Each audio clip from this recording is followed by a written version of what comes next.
Hi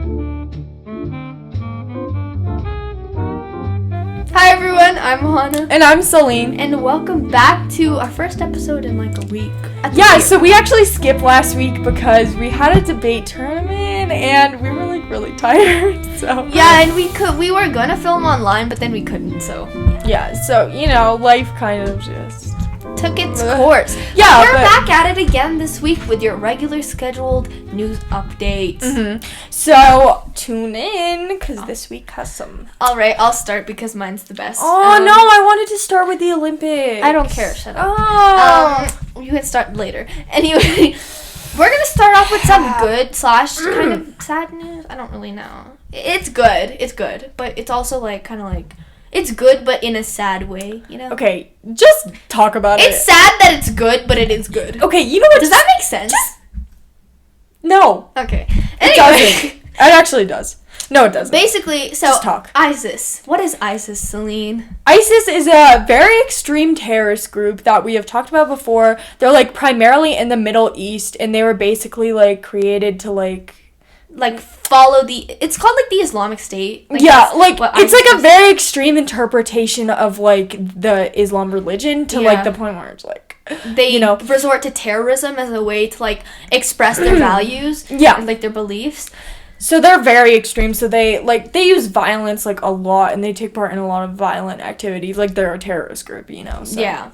So terrorists are like defined as people that use violence in order to like instill fear or to like get their point across in other people. Yeah. So basically, the ISIS leader, his name is Abu Ibrahim al-Hashimi al-Qurayshi. Wow, that's he's long. the leader of ISIS, and he's been on the U.S.'s radar for a very long time, like almost a decade, honestly. And he was, he became the leader, like the official leader of ISIS after the other, like the ex-leader, what's his name?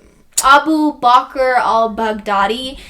That was the old leader. He was killed in 2019 after like the U.S. had a raid, and then he like did a suicide vest, then killed himself because they knew they were gonna get to him. So then after that, he became the leader, and he was in hiding for like a really long time. By the way, like he was hiding because obviously the U.S. would kill him, and so would like all the other allies, like because they approved of killing him because he's a terrorist group leader. So, he was, like, they were on a manhunt for him for 2 years, ever since he became, like, the Islamic State's leader. But recently, a U.S. spy drone, like, spotted, like, a man bathing on top of, like, a 3-story building in Syria, and he was missing his right leg. And basically, like, they knew it was him because, like, in a 2015 shootout, I think they shot his leg, and he had to get it amputated or something. Okay. So that's how they knew, like, this is the right guy, because he lost his leg. So, like, American officials, like, started training. I think Biden, like, our president, was sort of, like, versed on, like, what's gonna happen. Intelligence analysis, like, trained, like, surveillance cameras and stuff. And they would, like, put it, like, all over it. So, like, they were training for this raid to, like, find this dude for a very long time. And within weeks, they, like, the tape that they got that he was the man, it was confirmed by like other sensors, other surveillance things, like aerial technology, all that stuff. So they were planning on doing a raid. So Mr. like the dude, the ISIS leader, he was born in Iraq. He like lost his leg, like I said, and he was hiding out in this building with his wife and kids. So like recently they kind of acted upon the raid after doing all their training and confirming that it was him. So U.S. helicopters were launched from a base in northeastern Syria, and they alerted like their allies that they were gonna raid this dude. And afterwards, they like came at midnight, and they arrived at like the story building where he was staying at midnight, and they like led an explosion. They didn't let an explosion. They like kind of warned people to evacuate and stuff, like if they weren't here. But then a huge explosion, like probably from a bomb. It was too big to be from a suicide vest. It erupted, and out flew his body, which was literally blown out the window. Whoa. So they like the top security officials and even Biden say that he probably they don't actually have proof of like who lit the bomb, but they think he did it as like a way of killing himself before they could get to him. Okay. So yeah, they thought he lit the bomb, and they the entire building kind of exploded. Some people were still alive, but a lot of people died. Oh, that's so sad. Basically how he was able to lead ISIS from this building, essentially, if you're wondering like how he had so much power if he was staying in like a remote building in the middle of nowhere, was basically his like lieutenant was on the second floor of his building, and he would like carry out his orders and like send them out because he was lesser known, so he was able to do that. And eventually his lieutenant died in the building too, because they had like a fire shootout with people, with the U.S. the U.S. troops, and he's dead. So. I mean, obviously, it's like he was the leader of ISIS, so it's almost like it's a good thing. You know, it is. It's just sad that it's good. Like, I wish it never had to be a thing in the first place, but it's like you never want to like celebrate that, but at the same time, it is like he's out of the way. You know, it's like kind of it's one of those things that's like hard. You know, because normally you like mourn someone's death, but we're not going to mourn his death, you know, because he was like a terrible person. He was bad, you know, he was the leader of this like extreme terrorist group that killed like thousands and thousands of people. So it's like this is what I was trying to say at the beginning, like it's a good thing, but it's sad that it is a good thing, like because it shouldn't be that's happening in the first place, but it is. So yeah, I understand what you're saying now. Yeah. Okay, so on a more cheery note, we have some Olympics updates. So, have you been watching the Olympics? Not really. Because I actually have been watching. I love the Winter Olympics. What do you watch it on? Like, what's the servers? Is it like CBS? I don't remember. No, it's not CBS. I actually don't know, but I'll NBC. I think it's NBC, right? No idea, honestly. It's some program on my TV. But I don't know, that's helpful. But okay, so I've been watching it and it's so great. I just love snowboarding now. Like, that's like my new favorite. Really? Okay. Yeah, like actually snowboarding is really ice fun. Skating, to be honest. I haven't even watched like ice skating at all. Really? Like, I've just watched snowboarding and like yeah, that's like it. But it's like really fun. Okay, so medal counts. As of like February 11th, so like last night for us, Norway and Austria were leading with a total medal count of 14, and the US is at a total count of 11. We're gonna win, don't worry. We have 5 gold medals, which is like pretty great. Like, we're actually doing like really well. We still have more time to. Yeah, and a lot of the events that US specialize in haven't started yet. So. Yeah, so we're actually doing pretty well. We have like a lot of gold. In fact, last night, we'll get up there. 2 people from the U.S., Lindsay Jacobellis and Nick Baumgartner, won the mixed team snowboard cross. So like that, it's basically where you have like a race with like 4 snowboarders and they just go like as fast as they can basically, and there are like some bumps and stuff, and it's like a partner sport too, where basically like a girl and a guy go, and like I think it's like, yeah, the girl can get, like, a head start if the guy in the last round does, like, better. So it's, like, a partner thing.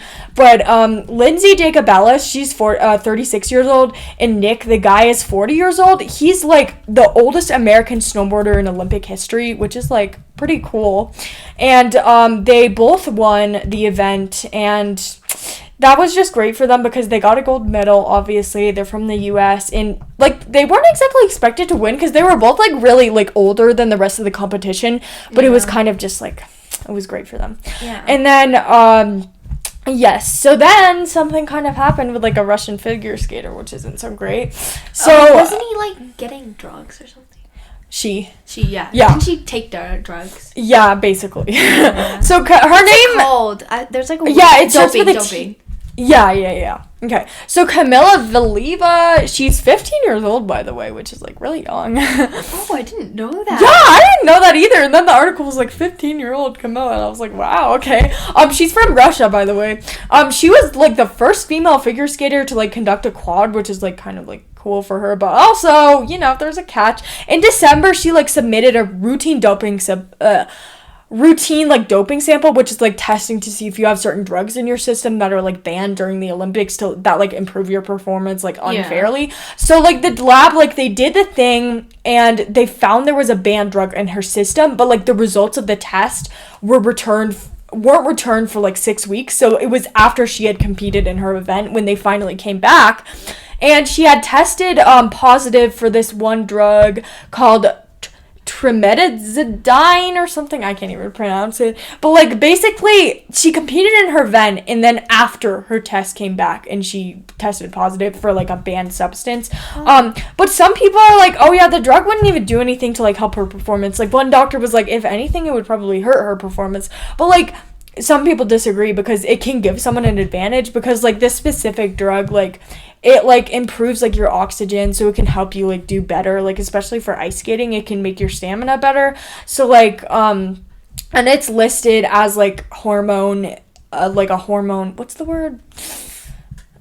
Enhancer, I guess, kind of. Steroid? Yeah, like, something like that, so, like, it boosts your performance, so, like, that's kind of an evaluation, you know, because she won, like, a gold, so it's, like, that's not really fair if she was, like, taking these banned substances. Yeah, I feel like a 15-year-old, I feel, like, the fact that she feels pressure to take drugs that's just at 15 is insane. Yeah, and I mean, it's sad because she did win a gold, and now it's like she probably can't even claim that. Like, I don't even know what's gonna happen with that, but yeah. And then COVID, so cases like spiked at the beginning, kind of, but then wait, hold on. But, like, they didn't soar. They're not, like, terrible, I guess. Like, they did spike at the beginning. And February 2nd was, like, when they were the worst, with just over 50 reported that day. But, you know, it's not, like, I guess it's not, like, terrible, you know. But still, I mean, it did, like, increase, which isn't surprising, I guess. Okay, and then Shaun White, I don't know if you've heard about him, but he's, like, kind of this, like, legendary... He's dating Nina Dobrev. Oh, yeah, by the way, if you've watched Vampire Diaries, he's dating Nina Dobrev, who played Elena. So, I just realized that, like, last night, and I was like, oh. But anyways, he's 35 years old, and this was, like, his last Olympics. He's kind of, like, a legend, like, in a way. Yeah. And everyone was, like, anticipating his last run, and he ended in 4th. He's, like, a 3-time gold medalist, by the way. So, like, that was, like, his last run. He ended in 4th, which is pretty good, and it's just kind of, like... That's sad, though. I wish he won, like, a medal. I mean, I wish he... But he did really well. Like, I said... Like, the people who got, like, 1st, 2nd, and 3rd were, like, incredible. Like, they were, like, really young, but they were, like... so good. Did you watch Yeah, I watched that one. They were, like, actually really good. Like, some of the people who were, like, the best are really young. Like, Chloe Kim was, like, another U.S. snowboarder, and she's, like, 21 years old. And she was the first, like, half-pipe repeat champion and, like, multi-title winner. So, like, the thing she does, it's, like, you have, like, this... like macaroni-shaped thing. It's macaroni-shaped, and then you, like, go up and you do flips, and, like, they judge you on that. But she got a score of, like, 94, which is, like, really good. And she won gold, and she had one gold in 2018 when she was 17, too. So, like, this is her 2nd gold. Wow. And she's just, like, so good. Like, it's beautiful. So... Yeah. All right. That's cool. Those are fun. Another fun news update. Yay. So when you'll be watching this, the Super Bowl will be over, and we will know who won Super Bowl. And it's also Valentine's Day when you're watching this. So happy Valentine's Day. Happy Valentine's Day. I'm just going to take time to talk a little bit about the NFL. So Tom Brady, which is arguably the best quarterback or player of all time, is retiring, which people have mixed feelings about this. He is a good player, and you have to kind of recognize that. I know most people don't like you, but he has had an amazing career. He's the only person, I think, to have, like, 7 rings, like, the quarterback. He retired after following, like, the Buccaneers loss, which is the team he plays for, in the playoffs against the LA Rams, who are in the Super Bowl, by the way.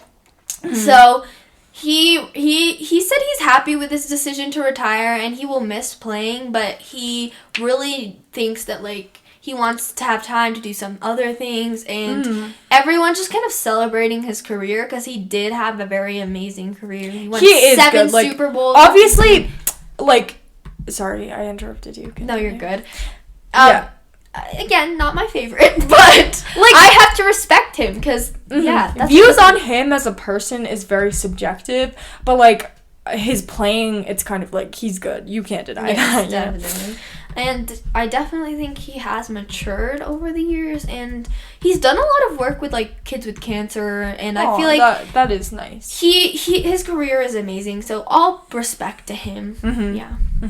Not love, but respect. Wait, what team was he on? He was, so his most famous team was the Buccaneers, which he was on for, like, 20 seasons, I think. Jeez. Or somewhere around there, almost 20 seasons or 20 seasons. Do you know how old he is? Like, he's really old for NFL. Yeah, I feel like he's in his 40s or something, I thought. I feel like he's 45, maybe?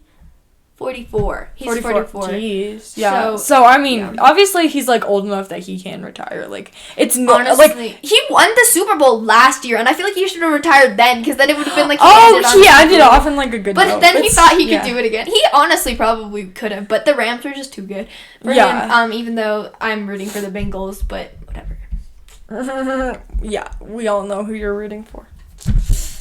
Anyways, that's my update. All right. Last update, Celine, take it away. All right, so this one is a little bit less cheery. Okay, so a white father and son are charged for chasing and shooting a black FedEx driver. So actually, the black FedEx driver is like alive because they shot his car, not like him. So he is alive, just to kind of clarify, which is good, obviously. Yeah, I think I heard about this. Yeah, so his name is Demontario Gibson. I'm sorry if I pronounced the first name wrong, but I'm gonna just call him Gibson. So he said he was like delivering packages to a house because he worked at like FedEx. It was around like 7 p.m. January 24th, and then he came across this like white pickup truck, and the truck like approached him, and the people in the car blew the horn. Like, he didn't know the people or anything, so it wasn't like, oh, I know them or anything. He had no idea who they were.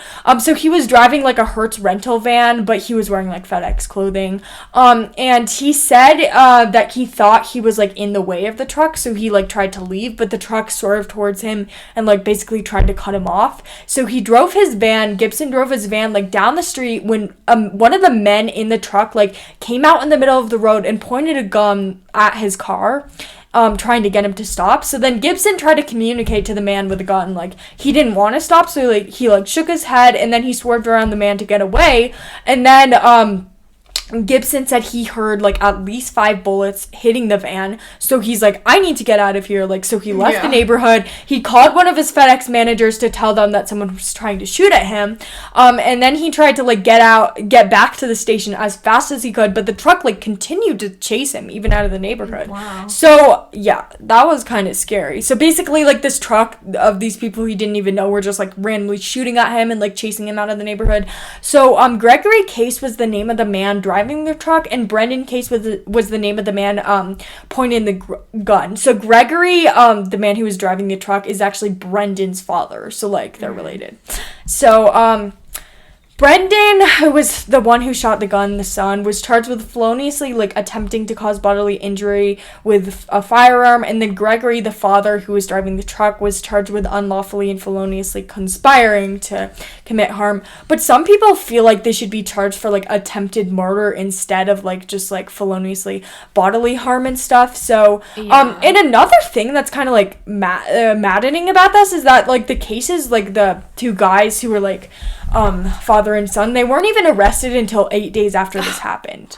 And there was a lot of, like, stuff that, like, Gibson is mad about. Like, so after he had gotten out, he, like, called another FedEx manager, and they said they would file a police report in the morning, but he didn't want to wait that long, so he went to, like, the police station, and the officer, like, on the phone, like, asked him if he had been at a certain address, and he said he had, and they basically said there had been, like, a suspicious person reported in that area. So then he went to the police station, like, in the morning, and he said no one took him seriously at all. Like, one of the officers, like, repeated his statement back to him, like, incorrectly, like, 5 times, and another officer asked him, like, well, did you do anything to make them think you were suspicious? Like, they were not taking him seriously. That's so offensive. And they waited 8 days to, like, get the people arrested, and he said that it had to do with his race. Like, if the roles were reversed and it had been, like, black people, like, shooting at the car, they would be charged with, like, a way worse crime, and they would be, like, arrested right away. And, like, I feel like the white person, if he was white, then they would have taken him more seriously too. Yeah, absolutely. And Gibson said, like, he sees a lot of similarities between what happened to him and, like, the Ahmaud Arbery case. So, like, just to recap, Ahmaud Arbery was killed after being, like, pursued by 3 white men, and 2 of them were father and son. So, like, there seems to be a connection with 2 white men who were father and son trying to shoot black people. Like, literally. And in that case, all of them were convicted of murder and sent to prison for life. So, like, obviously there's a lot of controversy going around whether the statement was even, like, good, like, high enough. I feel like someone's shooting I just am mad. Like, I'm mad about that. Cause it's like, do you know how much jail time they got? I don't know, but I know, like, the bail was, like, I think for one of them it was around, like, 115,000 or something. That's not that bad. Yeah, that's not, like, I feel like they should have been charged higher, and I'm also mad because I feel like the police should have, like, been more serious about it. Like, it just annoys me. But that's obviously, condolences to him for having to go through that. Like, that Like, would have been and traumatic. the police not listening to you is That would be that's so frustrating. Anyway, okay. that wraps up our first half. All right, Stay tuned. So next half, some great updates. All right, bye.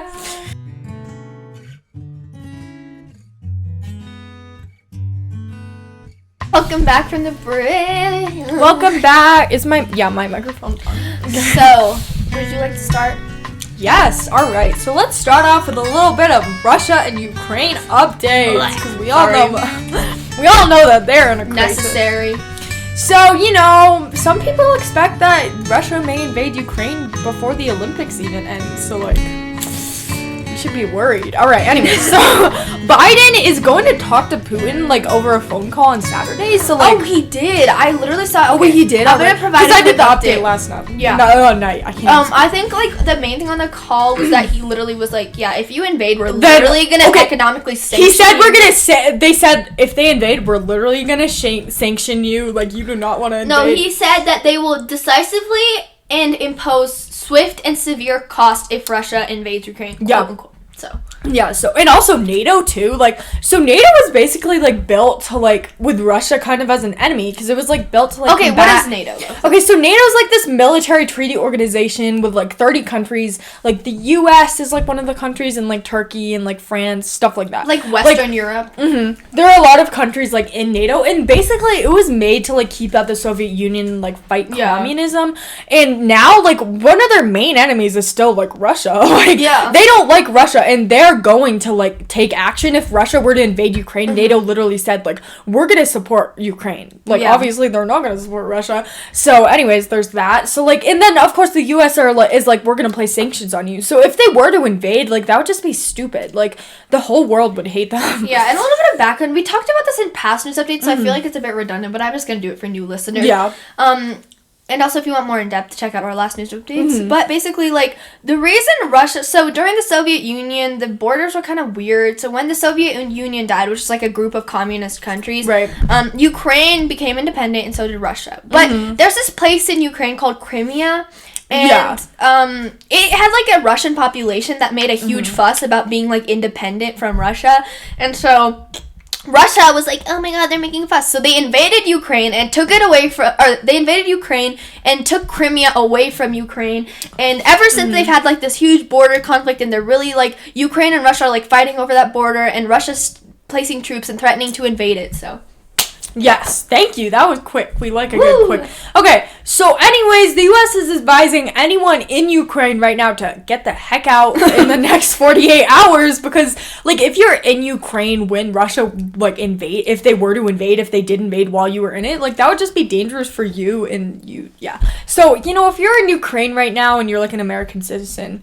I definitely recommend get out of there. Like, why are they so hungover like a tiny piece of land? Like, you're literally 18 million feet long. So. And they're still fighting. Like, it's so complicated. But anyways, tensions have been escalating quite a bit, and the U.S. State Department has ordered, like, non-emergency employees to leave the U.S. Embassy in Kiev, which is, like, part of Ukraine. So, like, an embassy is kind of like a base in another country where, like, people, I think, is it diplomats in your own? Yeah, diplomats in your own country, like, stay there, but they're like, get out of there. Like, so Russia still has over 100,000 troops stationed near Ukraine, and it now has, like, enough forces to conduct a whole military operation, basically. They have way more forces than Ukraine, so, like, they can overpower Ukraine really easily, which is kind of bad. So I feel like Ukraine would kind of need other countries to intervene, because, like, they have a smaller military and stuff, so. Yeah, but we don't want this to start, like, an entire World War III. But we also, like, if the U.S. were to intervene, is it even our fight? Like, like, should we put ourselves in that position? It's kind of, like, controversial. And the reason that, like, NATO doesn't want, like, and the U.S. don't want it to invade is, like Celine said, because they don't want the communists to, like, expand. But also because if they were to invade, then it would, like, prompt so many refugees, and it would, like, entirely knock out, like, the balance of European countries. It would create a war. Like... Yeah. Because, like, all those refugees from Ukraine would go to, like, other European countries, and then there would be, like, a complete imbalance. And then other countries, like, economically would fail because of all the refugees. And it would just be this It would just be bad for everyone. So, and U.S. officials say Russia has 80% of the forces it will need to, like, launch a full invasion. So, like, they're close, you know? But Russia's, like, totally denying it. They're like, what are you talking about? We're not going to invade Russia. And Putin was actually getting mad at, like, Biden for, like, spreading, like, false information about how they're going to invade. They're like, no, what are you talking about? We're not going to invade. Why would you, like... Why would you deploy, like, 100,000 troops if you're not going to invade? Questionable. But anyways, and Moscow, like, which is, like, the capital of Russia, they, like, accuse NATO of using the situation as an excuse to, like, deploy troops to Russia, because they know that NATO doesn't like Russia. But, like, so basically Russia's just accusing everyone of, like, spreading false information when it's pretty clear that they are planning something. So it's like, yeah. Anyways, the whole situation is a mess, and we really hope that Russia doesn't invade Ukraine, because if it did, that would be catastrophic. Would be, like, especially during the Olympics. Like, that would be terrible. Crisis. It would be economically terrible. Ukraine would suffer. Like, it would be a war.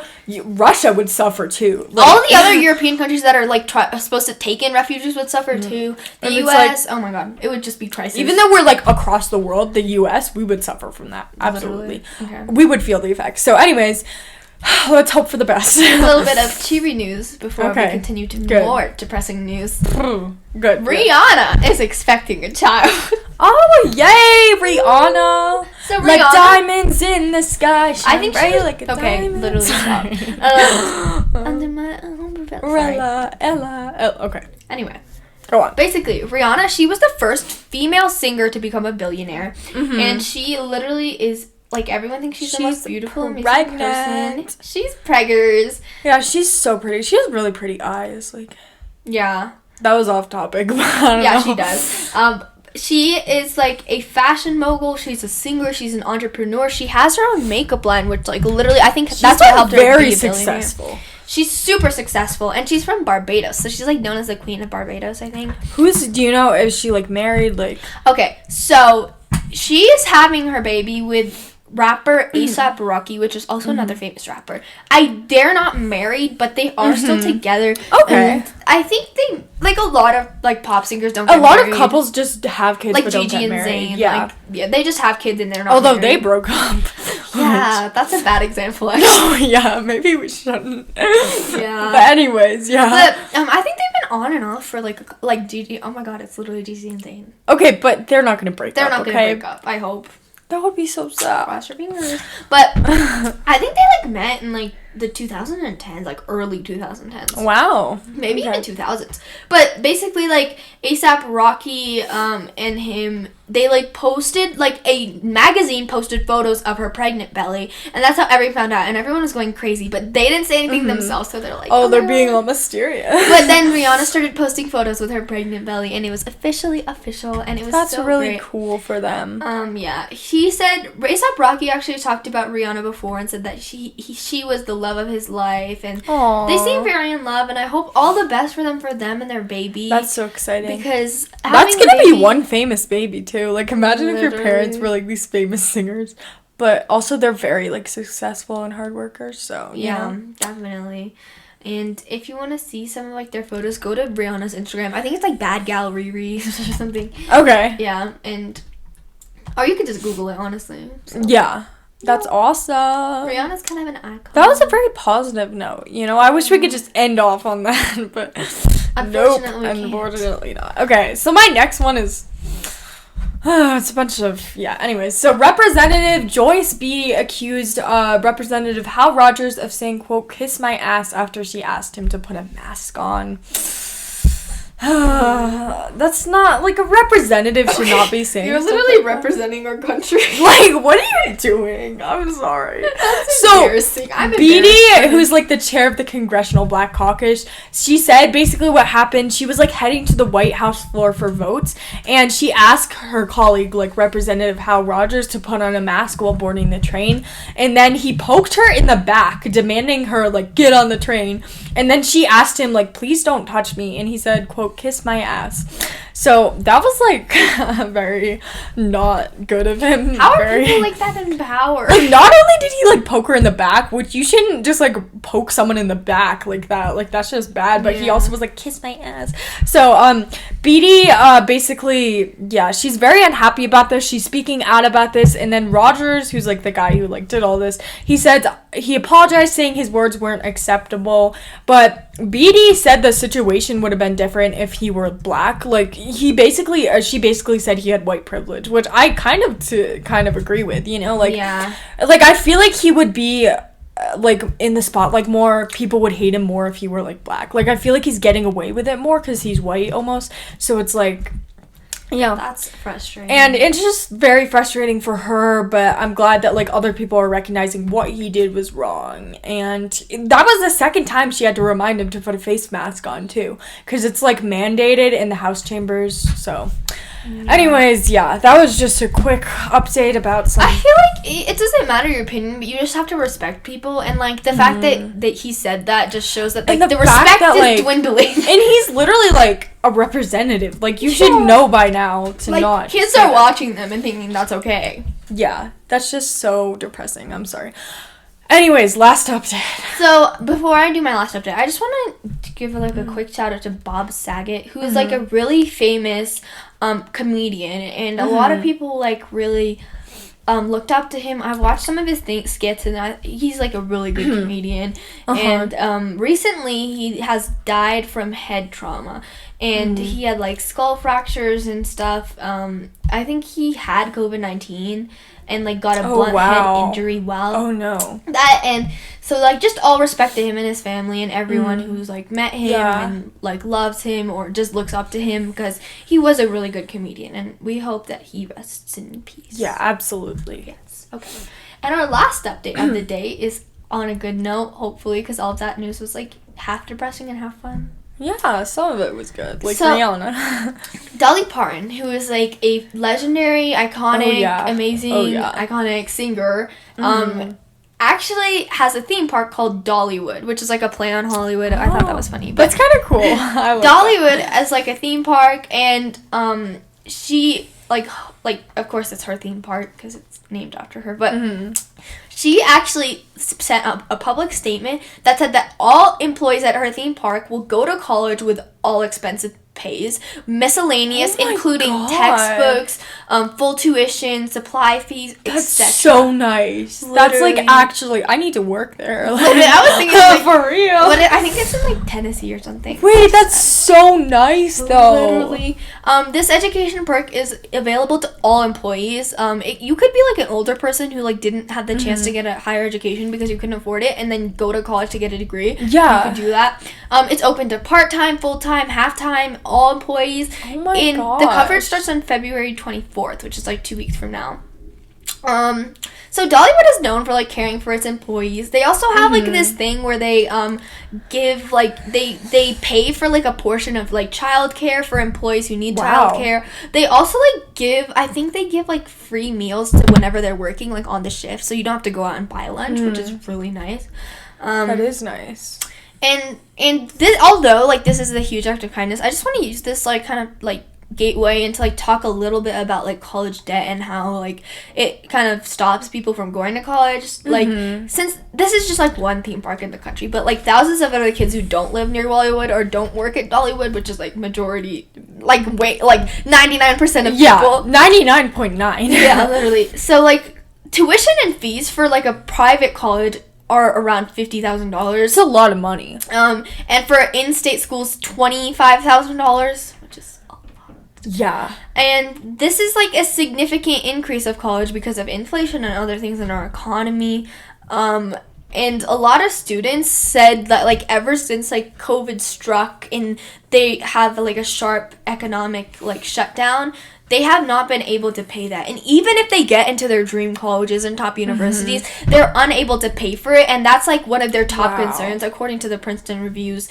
So like according, like, to a lot of parents, they, like, 98% of families said that, like, financial would be necessary to pay for college, and 82% it was very necessary. So, like, that was from the printer's review. So, like, majority of high school students just aren't able to get that higher education, which leads to, like, better jobs and, like, you know, getting out of that poverty just simply because they can't pay for college. Yeah, and I think we should make, like, an episode about this, too. Yeah, because, like, student debt and, like, is insane. Yeah, it's, like, colleges are so expensive. Like, insanely expensive. Yeah, and, like, if you want a higher degree, like, it's a circle. It like, is a continuous circle in which people in poverty can't pay for college even if they get in, so they just don't go to college, and then they're stuck with low-income jobs, which keeps them in poverty. Like, if they were able to go get that degree, then they could get higher-paying jobs and get out of poverty, but because colleges in the U.S. are so expensive, they can't do that. Yeah. So I just wanted to use that to kind of, like, bring attention to the fact that, like, student loans and debt is such a big deal. It is, absolutely. And that's why you can't necessarily, like, judge people for, like, their jobs